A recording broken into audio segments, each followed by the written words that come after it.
Close flight dive on it. This is twice now the Celtics have been first to the floor. They try to save with Horford. Unbelievable. Boston first to the floor. So good. Brown fakes, fires up the three. Tatum dives on the floor. Everybody dives. Jaylen Brown with the flush. Blocked by Porzingis. He's doing it all. Tatum spinning, driving, layup. Washington drives. Blocked by White. Oh, what a block from Derek White.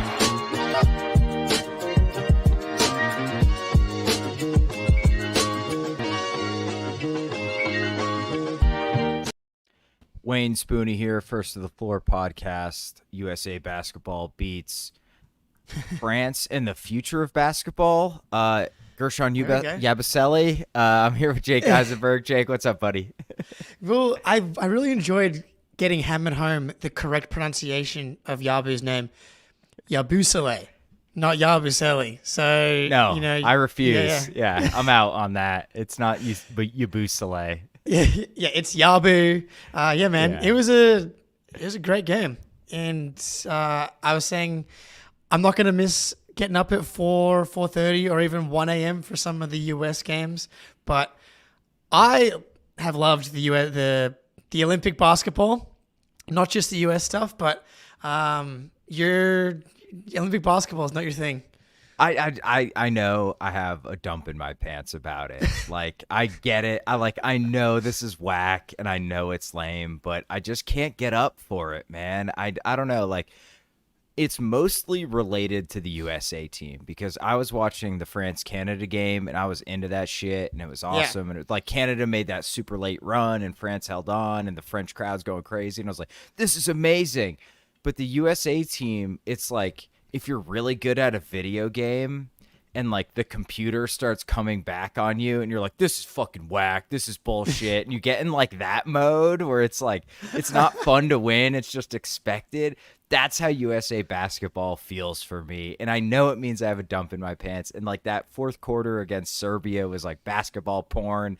But in my mind, I'm just thinking like, yeah, that's how it should fucking look every time Kevin Durant, Steph Curry, and LeBron James and Joel Embiid are on the court and Devin Booker on the court together against Nikola Jokic and nobody else. Like, that's what it's supposed to be like. So I know I have a dump in my pants. I'm sorry, but I don't know. It's just not, I just don't love USA basketball like that. How much of you not liking this is because LeBron James is like the Captain America of this team? That's certainly not helping. I mean, you've got him, you've got Embiid as well doing Embiid stuff. Like, I'm a Booker hater too. And then you wrap that up into the semifinal where Tatum was also not playing. And for Celtics fans in particular, it was like, you know, LeBron James hate, understood. Joel Embiid hate, obviously. Jason Tatum not playing. Like, there was a lot of reasons to like not be that into the semifinal. But objectively, I thought watching like Steph, LeBron, and KD kind of take it home in the semifinal was like pretty cool, even though I was also pissed at the same time. But today's game, I mean, and you are right, like it never really felt like they were going to lose. Even in the Serbia game, I was like, I never felt like, at that point was I like, oh, this is actually going to happen. And then they like came back. I still was like, this is still a game. They're probably still going to win. But today, there was no chance of them, or it got down to 6. Like, there was a moment there where they were shitting their 5 pants. at one point. Yeah. It was, maybe even been 3 or like, because Steph hit a 3 to put him back up to 6, I think. And Yeah. And like they were shitting the bed. Like Steph saved the day, but he was also a big part of the reason why the game got close there. Like some of like the most awful turnovers. Like, it's incredible how much he's been able to win despite being someone who really struggles with bad turnovers in tight moments. It just hasn't mattered because he's able to do what he does after that. What he did. Is go Jason Tatum game 6 in Philly and hit 4 threes in 3 seconds. Like, it was, I mean, Steph was terrible all tournament and then went nuts in game in I was gonna say game semifinals. 2. I was like, that's not how it works in game 2 of the finals. Yeah, game 2 of the finals. It's over now. Best of 3 series, and he goes nuts. Has like 37 points, but like today, hits the three to settle them down. He's doing like the everybody calm down, and then it's just the Steph show from there. 3 threes, and then like the last one where he's like double teamed. The ball comes back insane, to him, dude. and he just like shoots it. Tatum was even caught on the sideline of him just being like, Tatum's probably thinking, bro, this guy's just throwing the shit into the sky and it's going in, and I can't hit a single jump shot for this entire tournament. So I can live with Steph going nuts because I can now. I don't know about you, but I always loved Steph. Him ripping our heart outs made it more difficult to then enjoy Steph Curry basketball after that. But then now winning the title, I now feel like I'm back to being able to enjoy it because we got the title. So like watching Steph go nuts. Of those like main guys, Steph, for sure I can enjoy. KD, for sure I can enjoy. I'm kind of 50-50 on LeBron. I really have softened on him in the past couple of years. That's what he wants, Jake. I know. It's like what Kobe did to us. I know. Don't let it happen. I know. I'm not He going to called everyone poor, and they'll never be me after he lost in 2012. Or 2011. Don't let him get away with that. Thank you. I hate it. I think because he doesn't win anymore, so it's like he hasn't done anything. So it's like can't make me too mad. It's the exact same thing Kobe did. Like they sucked his last couple of years, and it was like Kobe's not that bad, but he's kind of an asshole his entire career. LeBron, different type of asshole, but yeah. Okay, so me not like totally buying in on Team USA basketball. LeBron's a big part of it. Embiid's a big part of it.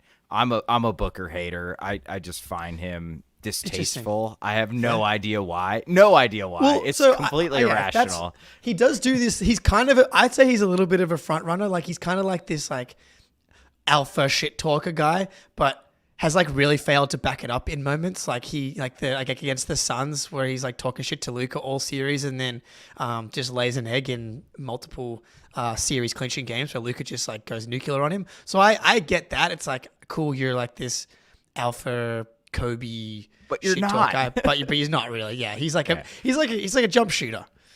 Yeah, so I get it. Yeah, but that's I've long been a KD guy and a Steph guy because like KD, like he is what Booker thinks he is, if that makes sense. Where it's just like I'll make every shot in your face. It doesn't matter. You can't guard me. So Steph going nuts, like you have to be like not interested. Even if you're not interested in basketball, you watch Steph Curry hit those last 4 threes to ice the game. Like you're out of your seat. That was awesome. That was incredible. That's probably the moment of the Olympics for me. Other than maybe Rodman's goal for the USA women soccer in the semifinal where she like cut it in stoppage time and hit it lefty top bins. It was filthy, but regardless. Okay, I didn't see that. That's awesome. It was nasty. Check it out. But that was the moment of USA basketball, or like maybe the whole fourth quarter against Serbia too. But like when Steph's got it going like that, and that last three, double team, steps back, flips it in the air, and I'm just like, no fucking way, and it goes down. Was absolutely incredible. So I mean, but it all kind of comes back to me for this team. It's like, was it a little harder than it should have been for them? A part of me feels that way, right? Like Serbia had them beat, and then they went 0-11 from 3 in the fourth quarter, and a lot of those were wide the fuck open threes. So part of me just thinks like you're kind of limped to the gold medal, but like they beat France today. Like France is a really good team. We've been every game like. When France played Germany, I think me and Greeny were talking like that's a coin flip, and it ended up I think it was a 4-point game by the end of it. France is a really good team. Wemby has been like hit or miss offensively, but he's been awesome defensively, and he was incredible today. And like the Yabu shit's not a meme anymore, dude. No, dude. Like Yabu has been fucking incredible. He can shoot it a little bit. I think defensively, he's actually solid on ball. Like he kind of contained Curry for like and Tatum parts of this, and Tatum for parts of this game. Off ball, he got lost a few times, which hurts. But just switch everything, baby.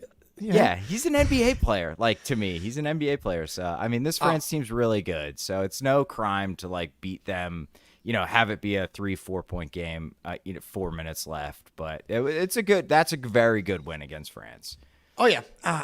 So we'll talk about the winners and losers later. I've got a take on silver medal, bronze medalists. But I don't know. Do you like the world is catching up or the world has caught up? Do you kind of buy into that? Like There's just never going to be a way for Team USA to maximize the talent they have on the roster if they're going to just throw the team together in the summer before, like of the Olympics every year.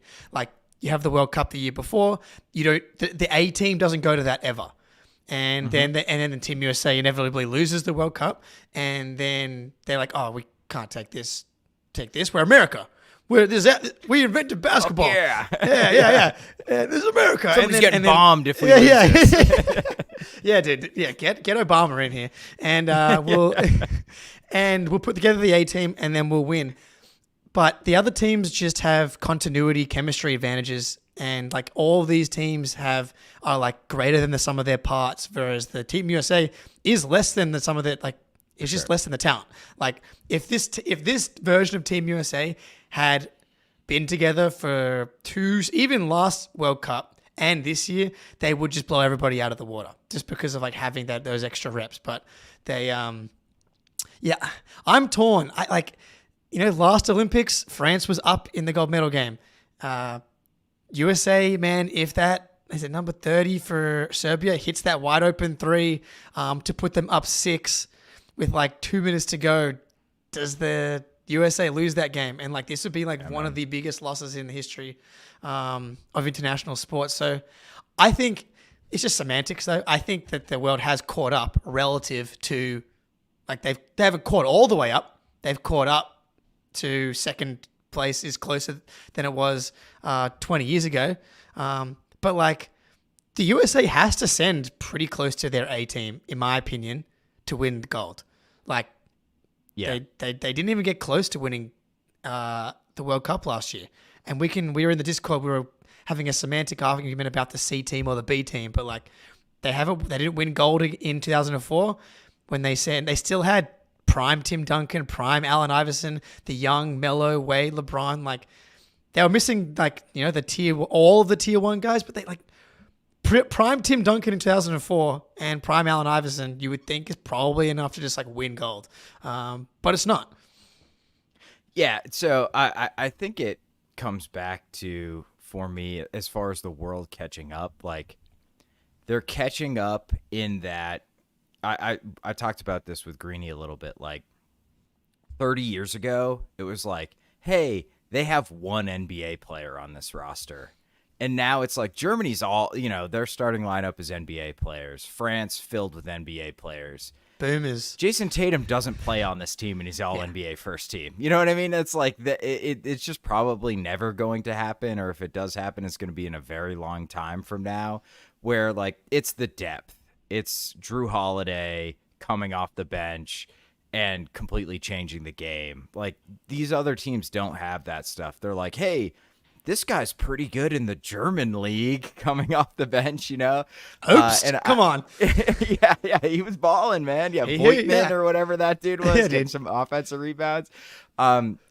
So I think like the world is definitely catching up in some ways, and the world has developed stars in a way that didn't really happen in the past. But even like way back in the day, in like the early 90s, they had Petrovic, when like that Yugoslavia team, when it was like when they were all together, it was like, dude, Serbia. Thank God they're not all together anymore. Then they actually might have a chance.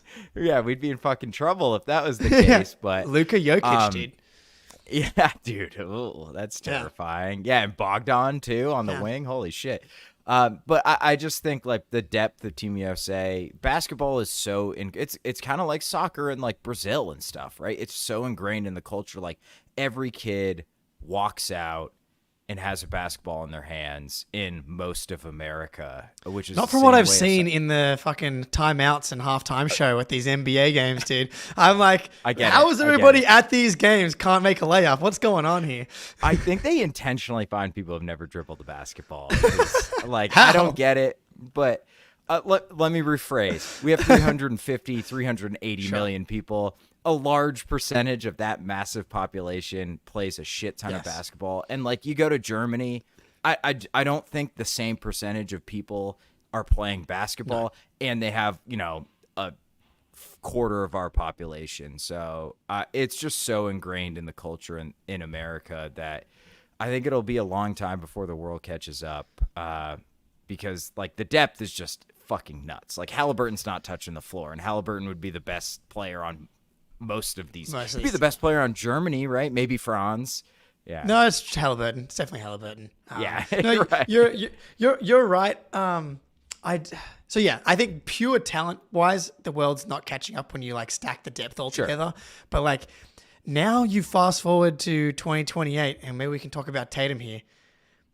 He got minutes. He got real minutes. Yeah. Steve Kerr puts Kevin Durant in the starting lineup, and I was like, okay, that now opens the door for Tatum First of all, hold on, Jake. In our Discord, in the chat with the three of us, you said, I think this is good for Tatum, but it also might not be good for Tatum. That's how I feel all the time. Yeah, right.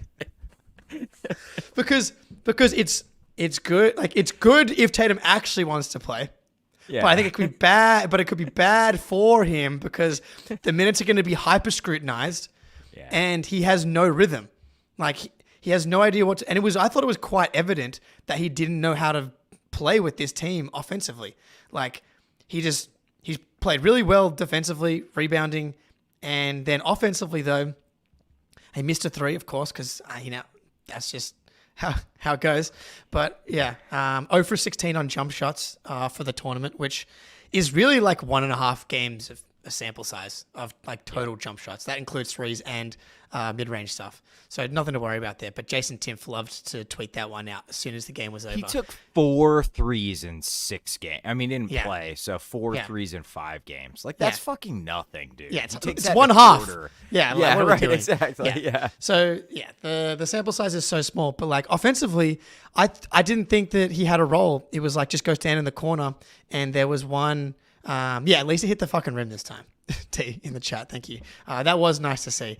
But yeah, we saw. Yeah, so he was like running corner to corner offensively, and I thought there was one time where he should have cut to the rim where LeBron maybe was like had some defenders around his, on his side of the court, but he just didn't look comfortable offensively. And I think that's because he wasn't playing. And I was like, not going to be surprised if that's what it looked like. He's a guy that's used to playing every single game and playing 36 minutes a night, 40 plus minutes in the playoffs. Like he's a dude that works himself into games, into series. All of his best games as a pro have been in game like 6 and 7 of the playoffs. He gets better and better and better as time goes on. To throw him out there in like these spot minutes is just not a spot, especially when he hasn't played. And then you add like the mental, emotional side of things on top of this. It's like, I thought it was a really tough spot for him to be in. Yeah, it was an incredibly difficult spot. He didn't look comfortable at all. I might be wrong about this, but I was paying special attention to Tatum, obviously, because we're Celtics fans. In the third quarter, I think he got 4 minutes. He did not touch the ball in the front court once. He did not touch the ball. So what's he supposed to do? Maybe that's on him a little bit, not being a little more aggressive, not coming up, not setting pick and rolls. Maybe that's coaching. I don't really know. I'm not really blaming Steve Kerr, but it just goes to show like you can't really dog him for not being in the game if when he's in the game, he's not touching the ball. He's not really asked to do anything. And I thought defensively he was fine. He got on the glass an awesome a little bit. stop on Wemby in the post, and he Gobert. He was doing the like, okay, Tatum, you're our fucking The Tatum shit. Yeah, you're the guy who's gonna defend Wemby. Like that's like, okay, yeah, I can do that for someone who hasn't played this whole time. Yeah, exactly. And like Kerr, it's like putting him in this impossible situation where it's like you don't play him last game. So all that media buzz that came out of the first game is right back on him again. And then it's like, oh, here you go, buddy. Go play against France. And also you're going to get switched on to Wemby or that one dude 26 on I can't remember, 29 on France. That one like crazy dude. Lasor, yeah, who's just like a maniac. Yeah. Dude, I think he has a contract. He was drafted by Oh, really? Yeah. I forgot. I thought he was on the Knicks. I thought I heard Simmons mention that he was on the Knicks or something. But like, he's a very Tibbs type of player, isn't he? Yeah. He was cooking, dude. But yeah, I think it was both not on Tatum. Like there was a moment where KD swung the ball to Ant, and it was very obvious for Ant to swing the ball to Tatum in the corner, and KD stopped paying attention because he just assumed Ant was going to throw it to the corner, and Ant threw it back to KD, and it was an awful turnover. So like part of that, like Ant is a ball hog and does not have good, playmaking, passing instincts at this point relative to like Tatum and the rest of these guys. So that was part of it, but also it's like I rewatched Game 3 yesterday and posted Jason Tatum highlights just to remind everybody that this guy's pretty good. And amazing, like you watch him and he's very active off the ball as well. Like early in the game, he sets a screen for Derek White and he rolls to the basket like a big man and finishes. Like he's setting screens and sealing people under the rim. He's setting screens and get people free off pin downs and stuff like that. He just wasn't in the game like he normally did is. Nothing tonight. Yeah. Nothing. Like he wasn't even involved in like pin downs, setting ball screen. Like he did absolutely nothing today. It was really kind of bizarre in some ways. And like, I don't know, man, like Ant had a couple possessions where I was just like, what the fuck are you doing, dude? Like you're just hijacking the entire offense. But maybe that's kind of the mindset Tatum needs a little bit if he wants to show out, but he's not. I mean, I'd prefer like, you want dudes kind of playing within their role on this Team USA because you have a bunch of superstars and like somebody needs to play within their role. So, I mean, Ant's gone 4 of 10 in the last 2 games combined. He's not been amazing. He was awful last game. Awful last game. So bad. Like a massive reason why they were down in the hole. Yeah, for sure. And I thought, he had 2 turnovers and 2 points like for Anthony Edwards. But I think ultimately it's just this Olympics for USA basketball was about LeBron and Curry, and it was about Kevin Durant, and it's their last swan song. They're not going to be there in 2028. But part of me is like, well, you're also kind of alienating kind of the next group of guys who's going to be there in 2028. But I wonder if that was kind of the conversation at the beginning. It's like, it's these 3 guys. This is what it's about. Like, they're going to be the dudes. Like, sorry. Like, people are going to have to take a back seat. And that's fine. Like, that's fine. And that was quite clear. Like, coming into this, I just was like, I'm excited for Tatum to play a small 10 to 12 minute per game. It's perfect. Right. Ben's happy. but he didn't do that. He played, and that's what's so annoying is he just dictated him around. And to like, it was so easy to play this guy 10 minutes, dude. You saw it tonight. It doesn't matter. There's so much fucking, as you said, there's so much fucking talent on this team. Like to not see the shitstorm coming or to purposefully ignore it and do it to Tatum anyway when he's been a staple of Team USA. And as you said, he's going to be, as it stands right now, easily the best team on the 2028 team. And before, like Tatum would never do this because it's the type of guy that he is. And it's this whole shitstorm is kind of hilarious because he's like literally not said a word, and a bad word. Yeah. He's he just, hasn't said a thing. Nothing. He's just like, yeah, bro, it is what it is. I'm just here to help the team win, like play my role, whatever. And his dad and his mum getting after it on Twitter, and then Tatum getting roasted for that part of it as well, where it's like, he would never do it because this is the type of guy he is. He just wants to play. He's a very, affable type of guy. But like, I was thinking he's like 2028 has the world caught up, not caught up. This is going to be the first Olympics in a long, long time, unless Tatum goes up into a new level or someone emerges that's not going to have a GOAT level guy on the team. The Tokyo Olympics, you had KD like pretty close to his peak, and he's like so perfectly built for for World Cup like basketball because you've got all the dude. He's when you're an elite shooter and you've got all these other guys that can create advantages, it's like you're perfect. And obviously he does a bunch of other stuff as well. And then you go back to 2012 and 2008, like you've got LeBron and all these guys, like tier 1 pantheon all-time players. You fast forward to 2028, KD, Steph, LeBron, all gone. Guys from this team, and Ant, Halliburton, Tatum is like the younger generation. Bam's still probably around, but he's not that type of player. And I love Jason Tatum, but he's not Kevin Durant. He's not Steph Curry, and he's not LeBron James. Like, that's not the type of player that he is. So, like, can they win in 2028 with him as their best player? Probably.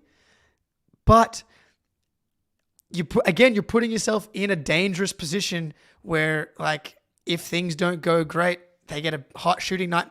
Jokic is still going to be smack banging his prime. We're going to have like prime Wemby with Giannis. Maybe Risha. Yeah, Giannis. Maybe, well, Greece sucks. Don't say Risha Shea. Come on. Well, I mean, your guy Alex Sarr, dude. I don't know. Sarr, Alex Coulibaly. The next generation's coming here, dude. Bilal. Yeah.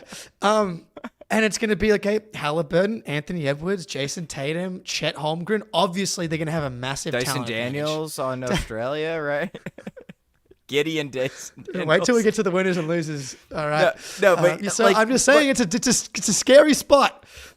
But you're totally right, because I also think the weird thing about the Tatum stuff that makes him unique from like Ant or Halliburton is that last Olympics he was their second best player. And now this Olympics, he's not playing. He was a second leading scorer in the Tokyo Olympics. And now he just like is unplayable, apparently. And I think that that's got to fuck with you a little bit, man. And I know Tatum, yeah, you're right. He's not said shit. That's why he's the young GOAT. That's why he's the man. Because he's not. And that's ever why he didn't gonna play. Yeah, right. Exactly. Because Kerr knows he's not going to fucking complain. Like if Anthony Edwards doesn't play, you are going to hear about it every single time.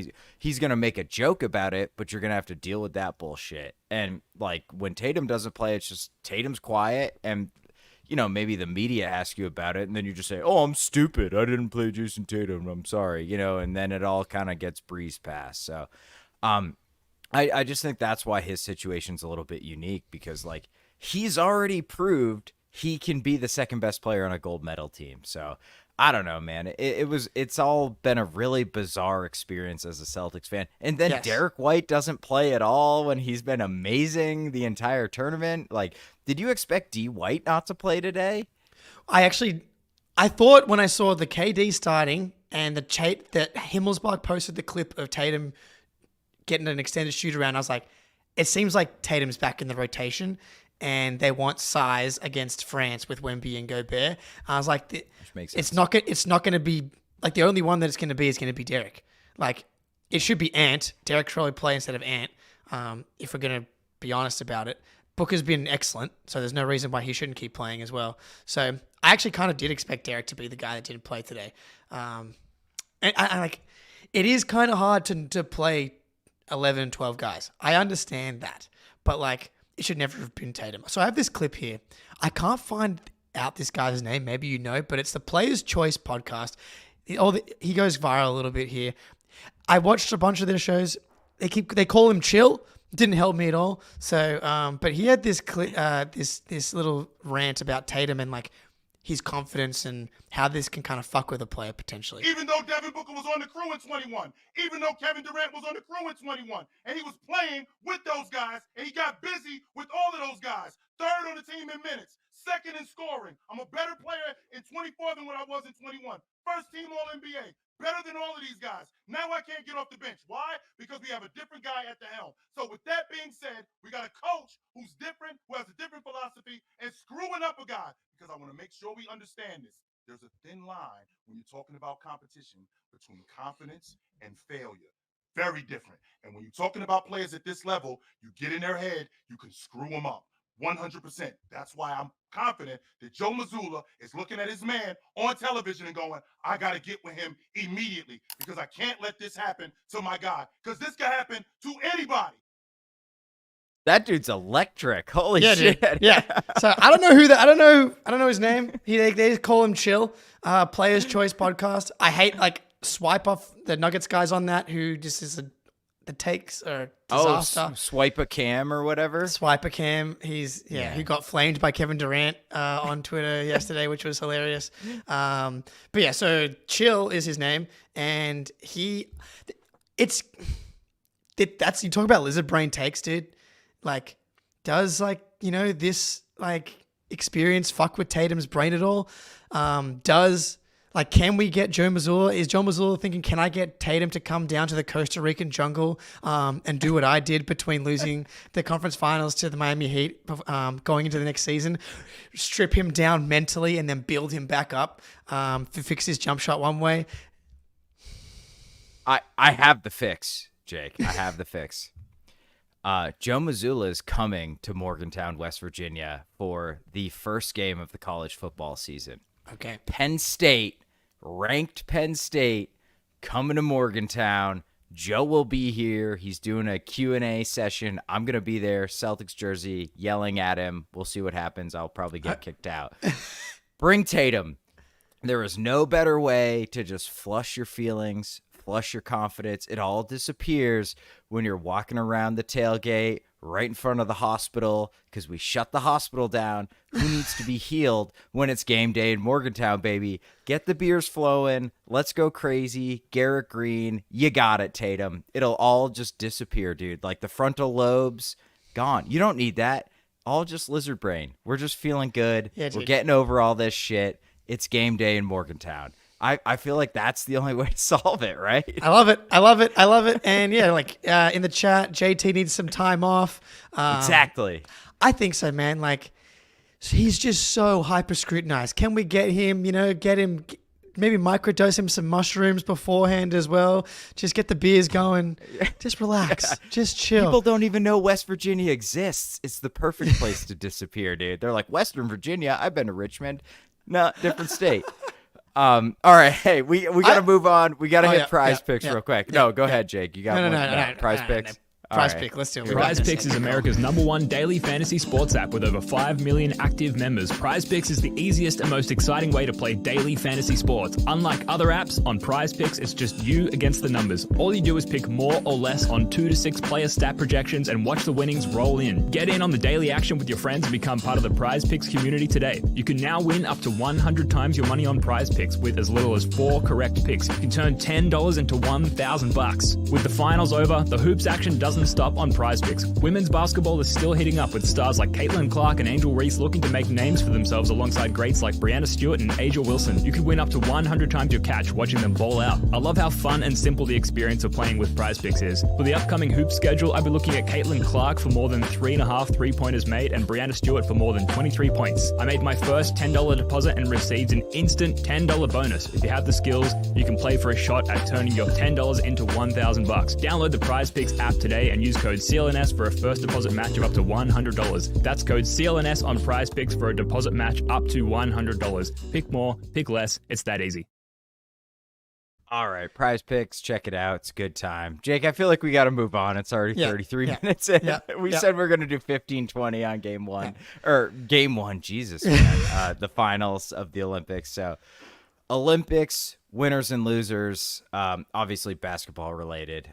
So I don't know, what you want to start us off, winner, loser, whatever. Let's just open the floor, see what happens. Okay, just to close the book on the Tatum thing, is he a winner or a loser? Please. I think it's probably both, but he is now the only person, along with Michael Jordan and LeBron James, as the only players to make All-NBA first team, win the title, and win a gold medal all in the same year. So, I think he's kind of a loser. Not by Agreed. nothing that he did. He got screwed by this whole thing. They should not have brought him to the Olympics if this was the plan. Maybe if Kevin Durant never gets injured, then this doesn't happen, and the rotation is he just comes off the bench again. But I think he's a loser, based off how he got treated in this Olympics and how he got just massively flamed online for the entire time, pretty much.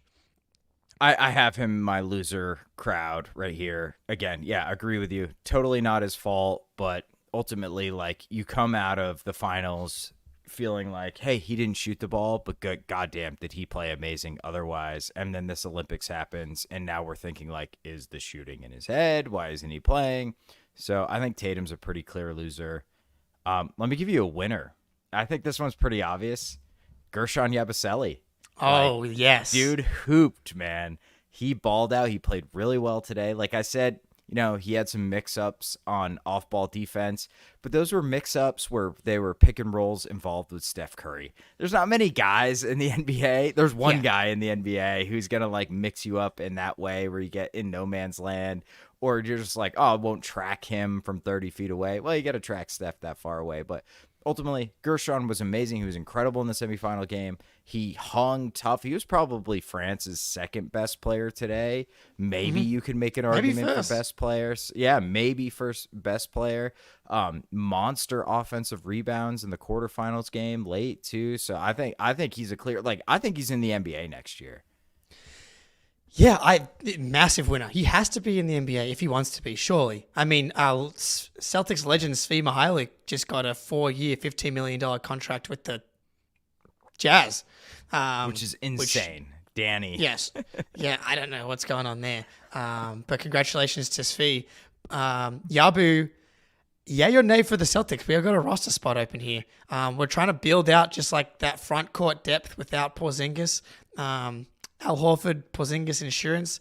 Here, last 6 seasons overseas, that includes both China and Real Madrid for Yabu. He's shooting 41.4% from 3.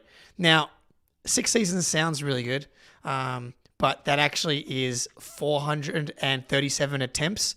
For context, Hauser shot 465 in this season alone.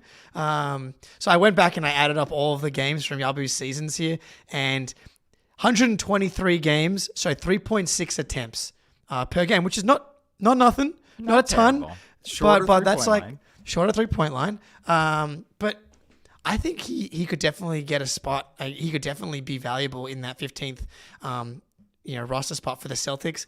I wonder if he would come over though for that, or would he prefer to go somewhere where he could actually get minutes and then go from there? Hard to say. But I mean, getting Yabu back just from a meme perspective, we got this one on Twitter. You got to be on YouTube. I don't know how I can describe this one really, but it's a awesome butt on a statue with a Yabusele. It is, I would say, a marble statue from the rear perspective of a person holding a sword and a cape in their left hand, sword in the right hand, and 2 watermelons attached to their upper rear thighs. To their haunches. With a Yabu jersey photoshopped on it, right? Is that fair to say? That was pretty good. I can see it now. Thank you. The writer, yeah. Yeah. There we go. Yeah, Carrier extraordinaire, says Ben. Yeah. All right, what do you got, Jake? Yeah, Yabu's awesome.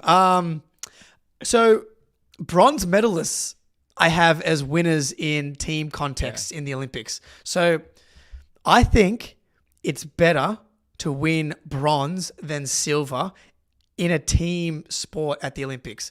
I'd much rather end my tournament on a win than a heartbreaking loss. Because to quote the great Ricky Bobby from Talladega Nights, if you're not first, you're last.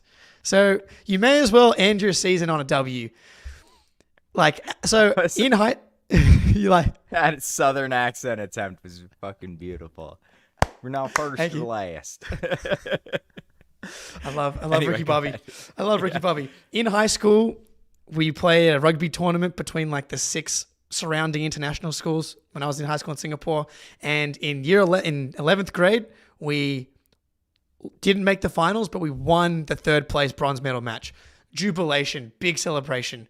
The following year, we won gold against our rival. If we would have lost that game, dude, it would have been so much worse, and I would have carried the pain for the rest of my life, literally. And so I think winning bronze medalist team, Serbia got to party for the ensuing 8 hours between their game ending and the gold medal ceremony. Look at Jokic and the boys here. Jokic shirtless, just a power belly. Got Bogdanovic. How is that the best NBA player in the league? That dude, picture, dude. It's and insane. Not close. He almost fell off the podium. He almost fell off the podium today, dude. He rocks up to that ceremony just tanked, having the time of his life. Bronze medalists, better than silver medalists. I love that take. I part of me is just like, in the moment, I think it's better, but in like 10 years, it's going to be like, hey, we won silver medal at 2024 Paris Olympics, right? No, you don't think so? I feel like history is like, oh shit, they were the second best team. No? Is it though? Or is it like, there's a reason why we do the medal tally where it's golds and then total. It's not like, there's no like matrix. It's like argument. gold, silver, bronze. You know, you get 3 points for silver, 1 point for bronze, 5 points for gold. It's like gold and then you want to get on the podium. gives a Gold fuck? and then podium. Yeah. Podium, it's like podium and then not podium. So, yes. All Go right. bronze medals. Okay. I love that take. Okay. I have a loser. Yep. Jamal Murray. Oh, big time. Dude, he averaged 2.3 turnovers a game. He made 2 threes in the Olympics total. Yeah, obviously, like, Rough. he looked really bad. There was a comment on the Greeny and my episode on CLNS that was like, the shit you're taking away from the Olympics is all bullshit. Like, Tatum's going to be fine. Like, everybody's going to be fine. This doesn't matter. It's like Summer League. Yeah, right, exactly. I totally agree, except as it relates to Jamal Murray, because this is a pattern extending from the playoffs. And if I was a Nuggets fan, I'd be legitimately concerned. And I just he just had a month and a half, 2 months to like heal up and get better. And he looked fucking terrible, man. Like, he did not look like the same guy. And Canada needed him. Yeah. And the Nuggets are going to need even more of Jamal Murray in the upcoming season because they've just lost KCP after losing Bruce Brown and Jeff Green in the previous offseason. So, like, as soon as you were saying that, I'm like, is it not a trend that Jason Tatum can't shoot anymore as well then? He'll be fine. Yeah, he'll be summer fine. league. It's fine. He also deserved Finals MVP. So, but this is the thing. Like, Jamal Murray is very, very, very reliant on tough shot making, and that's kind of like everything for him. Like, Tatum, similar to LeBron, is not really reliant on jump shot variance. He's just not, and that's kind of the whole point of Tatum. Is like he can shoot 25% from 3 in the finals or 30% from 3 in the finals and still have an incredible impact. It's not a big deal. Jamal Murray needs to be able to separate and create enough space to make these tough shots. And if he's not able to do that the way that he was going back 2 years, then like he becomes a very different player. I'd be very concerned I'd already be concerned as a Nuggets fan. And then to see this Olympic performance from Canada, who, if you want to just do the whole country of Canada or the whole Canadian basketball organization as losers for this tournament, because coming in, everybody was like, this is the second best team. They're the only team that have a shot at beating USA for gold because they got that one guy who is an MVP candidate in Shea, and it just didn't matter at all. So great one for Jamal Murray. I thought Canada as well. Dylan Brooks as a loser is always great. Kind of touched on Serbia. I think they're winners of this tournament. But I think both a winner and a loser potentially. Josh Giddey.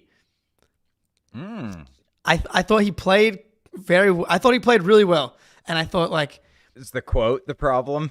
that's the problem. It's so rough, dude. If like I mean, again, he like hard to, he made his bed a little bit with, obviously, like, check those IDs, Josh. But like for him to be crying after like getting knocked out of the Olympics and saying like he has to wait 4 more years for the next Olympics, and for that quote to now be taken out of context and now just used anytime he does anything is tough, dude. Especially, I thought that he was one of the bright spots of this Boomers team. He was really good. Like then now there's this weird perception around Josh Giddey. It's like he can't play, or he's basically everyone's really, really down on Josh Giddey, I would say, on like NBA Twitter. Ironically, like Bill Simmons and Josh and like Zach Lowe are kind of high on the trade. But it's like, if this was any other, you liked the trade. If this was any other like 21-year-old, he's 21. And he was really good. Dude. Yeah, he was really good in the Olympics. Yes, he had a bunch of turnover issues. He looked like a 21-year-old out there trying to lead a team against like other really good teams. Yeah, no, I mean, like, the quote is just tough. And I've cracked wise about Giddey. You have Ultimately, though, like it all went away, right? And he was exonerated. I think that's Oh, what yeah. happened. Yeah. So, I mean, part of me is like, can we really like kill him for the? I don't know. Actually, I'm just gonna step away. Leave from it that alone completely. That quote's gonna live with him for the rest of his life. You know, whatever. That's the thing. But on the court, thought Giddey was really, really good. I think he's going to be a really good NBA player. I think already his floor is like solid NBA player. He's just unique. He's just different. Because the guys with his skill sets to be super impactful, you kind of have to be a star because he needs the ball in his hands. But he showed a little bit like he was making corner threes basically the entire Olympics. So if that becomes part of his game, I think like him and Kobe White kind of can really make sense together. Who knows what's going to happen with the Bulls, though? Like that team's not made sense for, I don't know, 20 years since Jordan left. Yeah, actually. Yeah. I guess like 1998. the Hakeem, the Joakim I guess Noah the Derrick team. Rose, yeah, Yeah, like they were the pretty Derrick good. Rose, Joakim Noah, Luol Deng, Jimmy Butler teams made sense, but that was like a 3-year blip in an otherwise 30 years of that shit not making any goddamn sense. They still don't make any goddamn sense, but I think from a talent standpoint, like I said, it's a greenie. I'd rather have Giddey than 2 mid to late firsts. Like Totally. at least Giddey's floor is like solid NBA player, and his upside I think is really, really high as a 6'7" playmaking guard. Yeah. The shooting needs to come along for him to like be to have star potential, which I guess is technically still possible because he's only 21. So it's like we Why would not can't be he be Hallie? Yeah. Well, I mean, from a ceiling, like he could be Halliburton. well, because Hallie's like one of the greatest shooters in the league. He's like 10 attempts on like 40% on like crazy fucking difficulty. But like so I don't see a ceiling like on that level of impact. But defensively, size-wise, rebounding, obviously he provides stuff like Halliburton doesn't. I would say like I'd be surprised can he like if he's not just like a really good sixth man because I think he needs to have the ball in his hands if he doesn't develop the shooting. Like I'm concerned about the shooting developing just because it looks weird to me.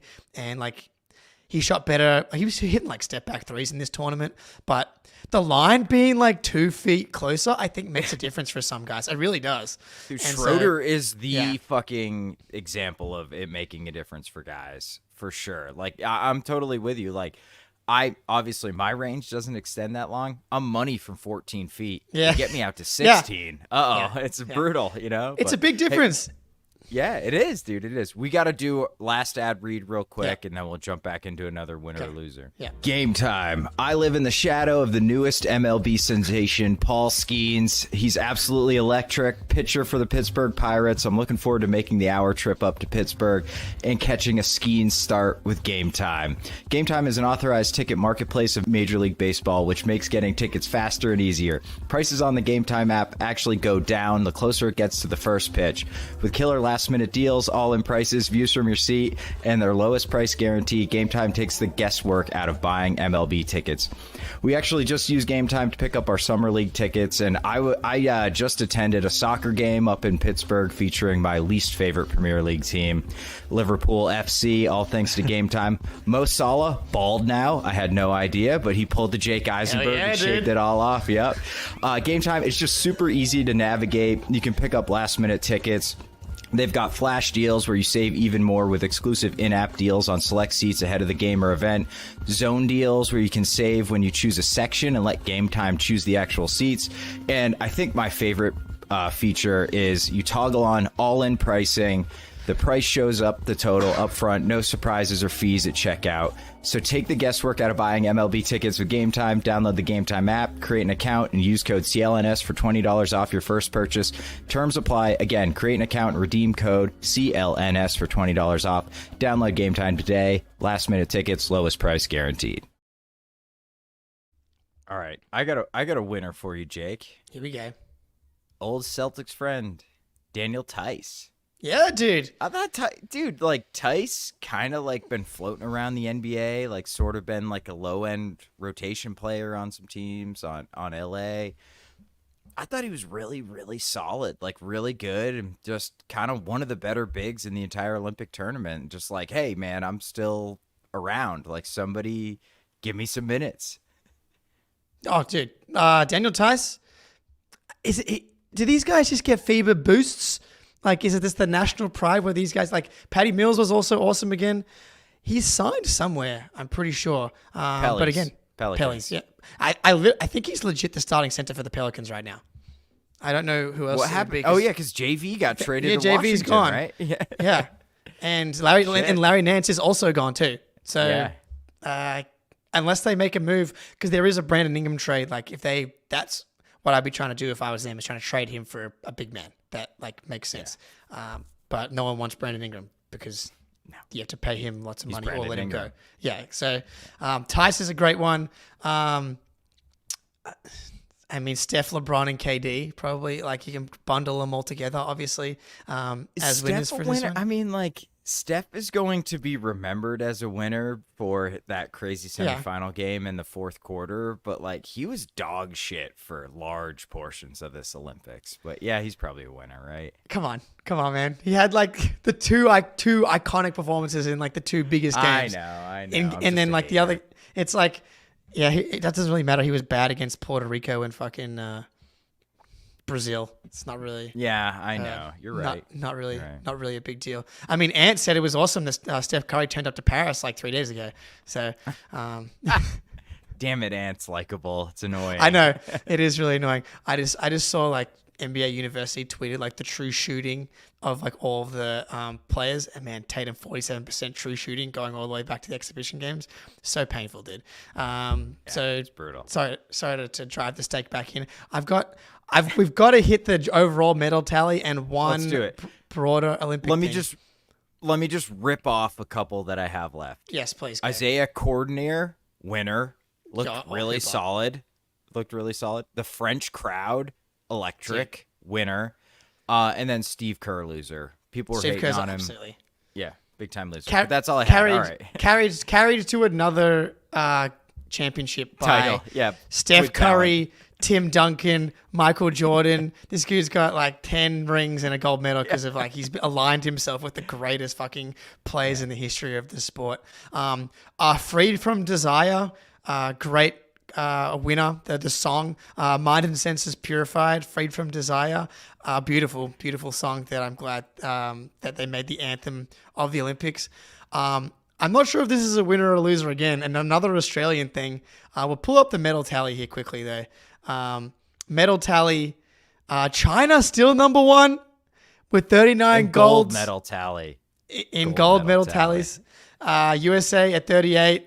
And Australia's is third in medals. It's like unbelievable. We're averaging like one gold medal per like 1.4 million people. So if we're doing per capita, Australia's like, once we get the advanced analytics, Australia is actually, one of the greatest countries in the history of Olympic sport. But the big story in Australian athletics has been the break dancing. And do you see the clips of the Australian break dancer? I have not. Please okay, show. Well, here you go, because here's 19 seconds of Reagan, I think, dancing, dude. And to her credit, so this got linked into the Discord, and it was like, Australians, please explain yourself. Like, what is happening? And I thought, like, are these clips just taken out of context? I went back and watched all of her heats. I would fast forwarded through the full 3 hour, total breakdancing thing. And I was like, one, is it taken out of context? Two, are the other competitors also bad at breakdancing? No, everybody else is exactly what you think. Incredible breakdancing, backflips, headstands, spinning. And she's doing rolling on the floor. Rolling around, dude. She's just rolling around. She looks like my kid when he's mad. Dude. She's throwing a breakdancing tantrum. And I'm like watching this live last night with my wife, and I'm like, did she sneak in? Did she like somehow pull a Borat and convince everybody that she was a real breakdancer? And this is like part of a broader, like, the best YouTube prank in the Olympic history. But no, apparently she's a breakdancing teacher. I refuse to believe this is the best that we send. We have 18 gold medals in the Olympics across a variety of sports. Yes, swimming carries us. Girt by sea, as we've covered. But like, I refuse to believe this is our best breakdancer. I'm not sure how she fell through the cracks here, but and the uniform, she looks like she's wearing our cricket outfit. I don't know. And I don't know how. Is she wearing a visor? Yeah, well, just a Hold cap. on. Like, bring it back up, Sorry, Tim. just How that's. best part's the end where she like throws the foot, Yeah, dude. like look And just- at the other breakdancer, like got you, but Dude. she didn't get him at all. She was doing this thing when the other competitor was dancing. She would like pretend to yawn, like, "Oh wow, so impressive, dude." So bad. Yeah, she did it. Yeah, she did a PhD in breakdancing apparently. But yeah, this was. She's Sorry, both. I went to she's- UMass. We have a PhD in frisbee, so she's both an Australian icon and a stain on our history. You know what's hilarious? She's probably gonna make like so much more money off this shit than every other breakdancer. This is why I'm not. This is why I'm not throw convinced. it? She did. That's what I'm saying. I refuse to believe she has a PhD in breakdancing and not be better than what she is. The announcers did say at one point that she did say that like there's 2 rounds and there's like 18 points that can be assigned to each round. So 18 points up for grabs, and like most rounds were like 7 to 9 or whatever the math ends up being. She lost 18-0 3 straight rounds, dude. 2-zip, 18-0, all 3 rounds. And she's just like being like, nah, this is bullshit. The judges don't know what they're talking about. And I'm like, what is going on, dude? That's like me playing Rafa Nadal and Yeah, dude. Yes. Like, I'm not sure. Like, and you know when you watch like some of these athletic events and it's like, oh my God, that person's so slow at running, and then you look at their time and it's like, oh, they're still like the fastest person like I've ever in seen. The last place in the 100 meters is like fucking 11 seconds or something crazy like that. Yeah. Like there was one, I think the slowest 100-meter time I saw was like a high 11s for the men's, and I'm like, that's pretty slow for the Olympics. But like this, by far, of every event that I watched, was like the biggest gap between like last and second last. I'm like, they just does not look like they belong in any way, shape, or form. Shout out fucking Ray Gun. That is Shout so out Ray good, Gun, dude. That's amazing. I'm glad I hadn't seen it yet. All right, we should probably get the hell out of here on that note. Yeah. All right, everybody. Jake, good to talk to you, buddy. Thanks for listening, everyone. We are out.